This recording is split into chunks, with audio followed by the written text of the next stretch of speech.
שלום, שמי איציק כהן, וכרגע אני אראה לכם איך להשתמש בקיר הווירטואלי ובניגוב הרטוב של הרובוט.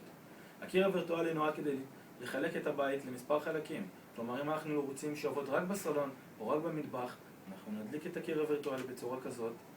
הקרן אינפו אדום תצא בעצם מהעינית, אנחנו נצמיד אותו על איזשהו מקום כלשהו בבית, כמו כניסה למסדרון או כניסה למקום אחר, ובעצם הרובוט לא יוכל לגשת לאותו מקום, הוא ינקה לנו רק מקום אחד ספציפי.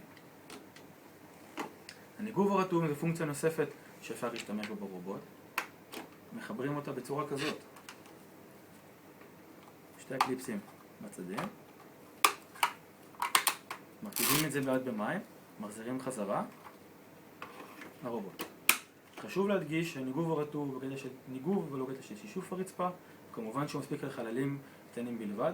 וחשוב להדגיש דבר נוסף, שלאחר מכן, אחרי שמנקים את הבית, בעצם אחרי שהוא עובר, לאחר מכן רק לשים את הניגוב הרטוב. תודה רבה שהייתם איתנו.